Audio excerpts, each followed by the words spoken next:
ملاقات میں یوم یکجہتی فلسطین اور آل پارٹیز کانفرنس کے لیے کمیٹی کے قیام کی منظوری۔ بلاول بھٹو کا صدر اور وزیر اعظم کی جانب سے میزبانی کے فیصلے کا خیر مقدم، کہا غزہ میں قتل عام سے شروع ہونے والی جنگ خطے کو لپیٹ میں لے سکتی ہے، پوری قوم کو سامراجی صہیونی ایجنڈے کے خلاف ایک آواز ہونا چاہیے۔ حافظ نعیم الرحمان نے کہا حکومت پاکستان کو فلسطین ایشو پر مزید مؤثر حکمت عملی کی ضرورت ہے۔ اہل غزہ پر اسرائیلی جارحیت کو 1 سال مکمل ہو گیا، اب سب کو ایک ہونا ہوگا۔ ملیشیا کے وزیر اعظم دورہ پاکستان کے بعد واپس روانہ۔ وزیر اعظم شہباز شریف نے معزز مہمان کو نور خان ایئر بیس سے رخصت کیا۔ شہباز شریف نے کہا انور ابراہیم کے ساتھ تعلقات مزید مضبوط کرنے پر اتفاق ہوا۔ پاک ملیشیا بزنس فورم میں تجارت کے فروغ پر مثبت پیش رفت ہوئی۔ تجارت کے فروغ سے برآمدات میں اضافہ، روزگار کے نئے مواقع پیدا ہوں گے۔ دورے میں ملیشین وزیر اعظم نے پاکستان کی سیاسی اور عسکری قیادت سے ملاقات کی۔ ملیشین وزیر اعظم کو اعلیٰ ترین سول اعزاز نشان پاکستان سے نوازا گیا۔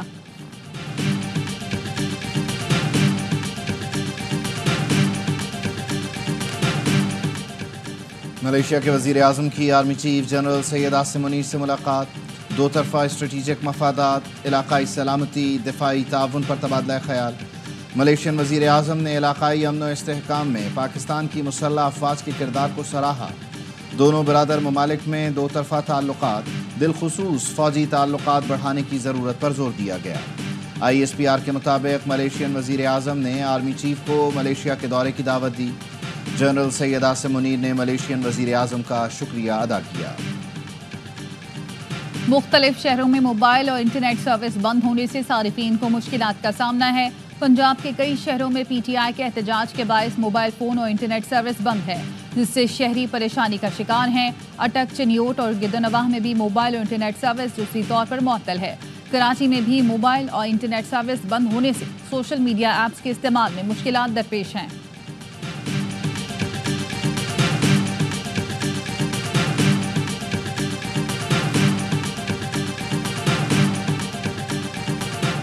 پشاور ہائی کورٹ نے وزیر اعلیٰ علی امین گنڈاپور کو 1 ماہ کے لیے حفاظتی ضمانت دے دی۔ وکیل نے عدالت میں موقف اپنایا تھا۔ درخواست گزار اسلام آباد جانا چاہتا ہے لیکن گرفتاری کا خدشہ ہے۔ علی امین گنڈاپور کی 2 مقدمات میں 25 اکتوبر تک راہداری ضمانت بھی منظور۔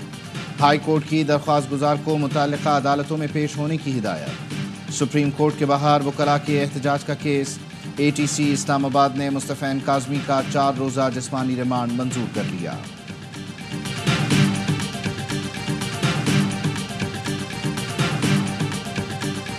چائنی صدر کے رستے میں کنٹینر کھڑا کر دیتے ہیں۔ بانی چیئرمین PTI صاحب ہیں، انہوں نے ادھر ایسٹ کو بھی ناراض کیا، ویسٹ کو بھی ناراض کیا۔ سی پیک پہلے ڈیلے کروایا جب اپوزیشن میں تھے، اور جب گورنمنٹ میں آئے سی پیک کو بالکل آپ نے سلو ڈاؤن کر دیا۔ شنگھائی تعاون تنظیم اجلاس کے لیے 12 ملکوں کے سربراہان پاکستان آ رہے ہیں۔ ایسے میں احتجاج سے کیا پیغام جائے گا؟ چھوٹے موٹے احتجاج ہوتے رہتے ہیں، ہمارا فوکس معیشت پر ہے۔ وفاقی وزیر اطلاعات عطا تارڑ کہتے ہیں MD IMF نے کہا پاکستان کی معیشت بہتر ہو رہی ہے، پہلے لوگ ٹیکس نہیں دیتے تھے، اب فائلرز کی تعداد دگنی ہو گئی ہے۔ وزیر پیٹرولیم مصدق ملک نے کہا ان کی وجہ سے آج کنٹینر لگے ہوئے ہیں، سب کو تکلیف ہو رہی ہے۔ 2014 میں بھی اسی طرح کنٹینر لگے تھے جب چین کے صدر آ رہے تھے، اب SCO کانفرنس ہونے جا رہی ہے تو یہ دوبارہ احتجاج کر رہے ہیں۔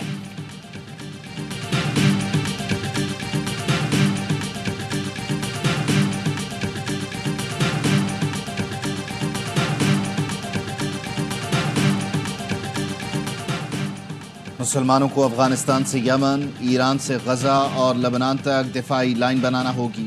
امت کا دشمن ایک ہے، مسلم اقوام متحد رہیں۔ تفرقہ پیدا کرنا ہمارے دشمن کی پالیسی ہے۔ ایران کے رہبر اعلیٰ آیت اللہ علی خامنائی نے 5 سال بعد نماز جمعہ کا خطبہ دیا، کہا اسرائیل پر ایران کا حملہ جائز ہے، ضرورت پڑی تو مستقبل میں بھی کارروائی کریں گے۔ ایران کے وزیر خارجہ لبنان پہنچ گئے۔ عباس عراقچی کا طیارہ کئی ٹن طبی امدادی سامان کے ساتھ بیروت پہنچا۔ حملہ ہوا تو ایران اسرائیلی توانائی اور گیس کی تنصیبات کو نشانہ بنائے گا، پاسداران انقلاب کی ڈپٹی کمانڈر علی فدوی نے خبردار کر دیا۔ کہا ہر قسم کے حملے کا جواب دینے کے لیے تیار ہیں. اگر قابض یہودی ریاست نے ایسی کوئی غلطی کی تو ہم ان کے توانائی کے تمام ذرائع، تنصیبات، ریفائنریوں اور گیس فیلڈز کو تباہ کر دیں گے. امریکی صدر جو بائیڈن کہتے ہیں ایرانی تنصیبات پر اسرائیلی حملوں کی بات جاری ہے، آج کچھ نہیں ہونے جا رہا.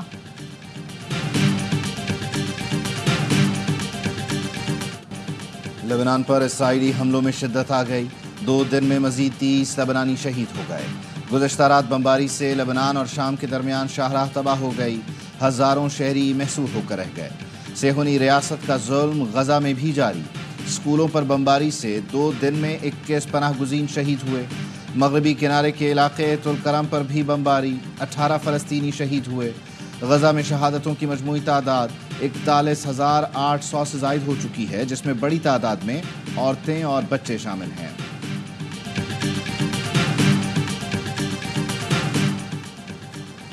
امریکی اور برطانوی افواج نے یمن پر حملہ کر دیا. غیر ملکی خبر ایجنسی کے مطابق امریکی اور برطانوی طیاروں نے الحدیدہ ایئرپورٹ، صنعا اور دمشق شہر کو نشانہ بنایا.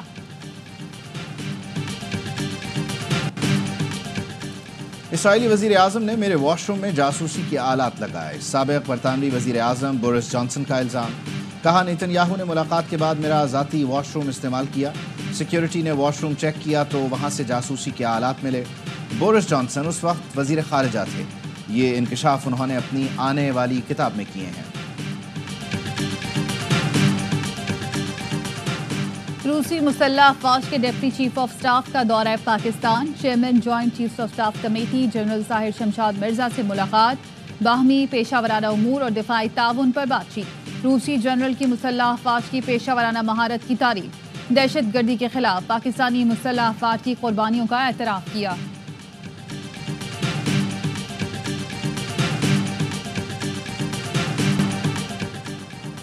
ورلڈ میمن آرگنائزیشن کی 22ویں 3 روزہ سالانہ جنرل میٹنگ کا لندن میں آغاز.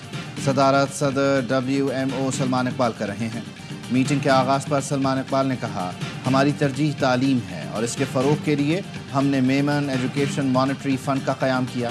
صرف 50 ڈونرز سے 5 ارب روپے کے فنڈز اکٹھے کیے گئے. آئین نے WMO کو جوڑ کر رکھا ہے. ہم نے WMO کے نئے US چیپٹر کا بھی آغاز کیا ہے. سالانہ جنرل میٹنگ میں امریکہ، مشرق وسطیٰ، جنوبی افریقہ، سری لنکا، پاکستان، بھارت اور برطانیہ سمیت یورپ کے مختلف شہروں سے میمن کمیونٹی کی اہم شخصیات کی شرکت.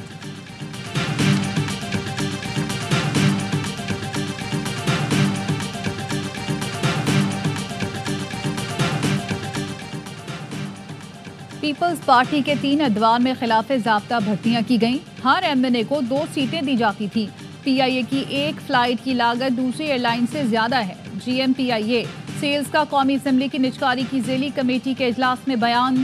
کہا گزشتہ سال 235 ارب کمائے، 120 ارب کے قرضہ جات ادا کیے. PIA پائلٹس کے لائسنس جعلی ہونے کے پارلیمنٹ میں بیان نے نقصان پہنچایا.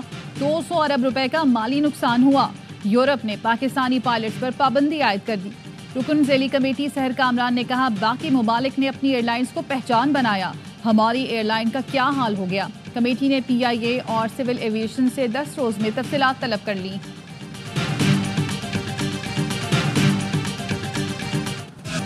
انگلش کرکٹ ٹیم نے پاکستان کے خلاف سیریز کے لیے کمر کس لی.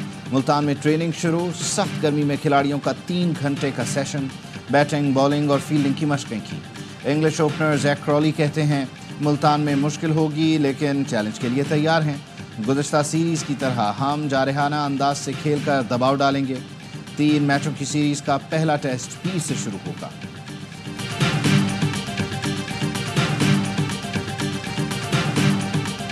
Assalamualaikum. I came Osaka, Japan. France, let's speak English tonight, especially for you.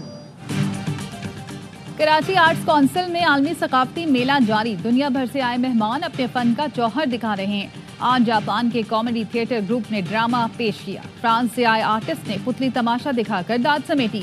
Auditorium میں تھیٹر سمیت دیگر پروگرام جاری. آرٹس کونسل کے آنگن میں بھی ڈانس گروپ اپنے جوہر دکھا رہے ہیں.